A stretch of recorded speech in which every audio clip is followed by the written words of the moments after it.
There seems to be a bit of a pattern when it comes to U.S. forces and civilian deaths. In Honduras, 4 civilians are killed in a drug raid. 2 of the civilians killed are women. Another was only 14 years old. But U.S. forces weren't involved, right? We did not use force. No U.S. personnel fired any weapons. We were involved purely supporting and advising. Wrong. The report from the Office of the Inspector General shows that drug enforcement officers from the United States had significant control over the operations. Furthermore, the report shows that they lied to Congress about significant details. DEA officials asserted to Justice Department leadership, the U.S. ambassador to Honduras, and Congress that some of the people in the passenger boat were drug traffickers attempting to retrieve the seized cocaine, and that the people on the passenger boat had fired on the officers first. Our review found no evidence to corroborate these assertions.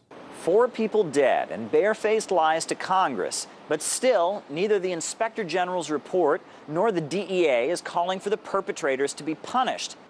The loss of life and injuries which occurred were tragic. The DEA acknowledges that its pre-mission preparation was not as thorough as it should have been, and that the subsequent investigation lacked the depth and scope necessary to fully assess what transpired that night. Remember when a drone strike hit a wedding in Yemen and killed 15 innocent people? No one was punished after that incident either.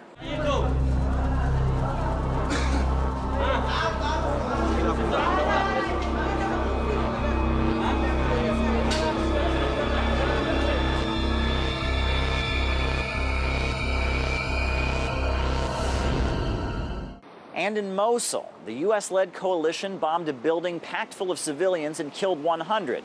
The conclusion? ISIS was to blame.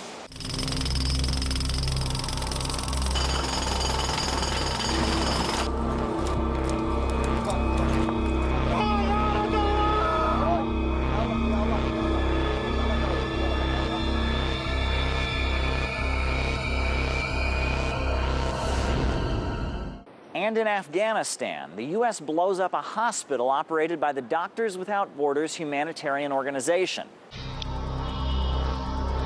Dressing trolley, sink, and this side.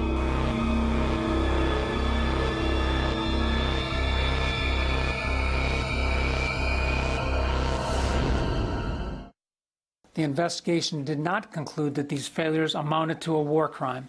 I think committing murder has become something very, very acceptable when it's framed as part of a war, even a so-called war on drugs. When the U.S. is doing things in other countries, it is considered to be above the rule of law. You know, the empire doesn't do legal penalties for its actions, and this is something that would not be tolerated in any way if any other country committed a similar act within the borders of the United States. The U.S. loves to insist that its precision planning and military high-tech mean that it's doing everything humanly possible to avoid innocent deaths. Yet when tragedy does strike, it seems like Washington does everything humanly possible to avoid accountability. Caleb Maupin, RT, New York.